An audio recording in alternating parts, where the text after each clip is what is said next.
Hi everyone, James White here, sales trainer and mentor.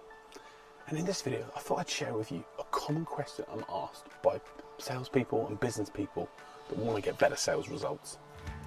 The question I get asked a lot is, what should I say, James, when a prospect says to me, I'll get back to you?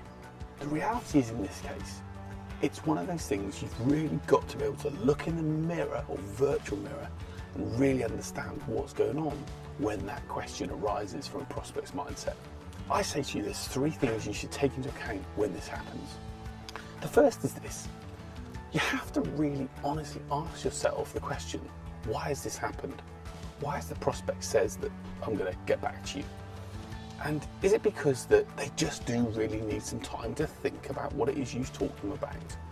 Or is it a case that you've talked too much and the reality is they've just tuned out, they're no longer connected with you, and they're in a position where it's a polite way of saying to you, thanks very much, but I'll leave it to another time. Those salespeople that talk too often generally find that they present at prospects on a regular basis, and then when the prospect says, I'll get back to you, they're a bit unsure. What did I do wrong? What happened? And invariably, it's because they've talked too much and not listened enough. So when that happens, if it does happen, and if you're in a position where a prospect says, I can get back to you, you have a choice in your brain as to what to do.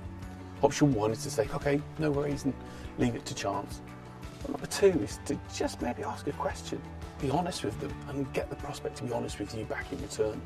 By asking for honesty, such as, talk to me honestly about how you're really feeling about this, you're going to be in a position to really see if it's A, they just need some time to think about it or need some further information, or whether it's B, they're absolutely turned out to who you are and what you do, and they're not in a position where they want to go forward.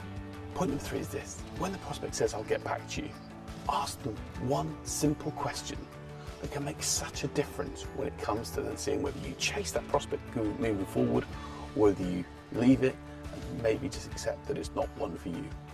Ask this the question: what is it you'd need to see in order to feel comfortable about agreeing to work with us, or maybe agree to another meeting with me? So by asking that question, what you're asking the prospect to do is to tell you what they need to see, what's going on in their mind that's going to make them commit to getting back to you or committing to another meeting. What would you need to see in order to feel comfortable in agreeing to another meeting or maybe moving forward and working with us? By asking that question, you're telling to the prospect, something's not quite right. Let's identify what it is so that we can either then deal with it and get forward and move forward and work together, or alternatively, I can let you get on and I'll get on and focus on other people that are interested in what we do. That question can help you get an insight again into the prospect's mind, and when we get inside our prospect's minds and ask the right questions, amazing things happen. So this has been what to do when a prospect says, I'll get back to you. It's something we all as salespeople and business people have to know how to handle, and when it does, we've got that chance to then do the right thing. I hope this video is giving you the tips and insight on what you can do to try and find out what's going on inside your prospect's mind and get a better sales result.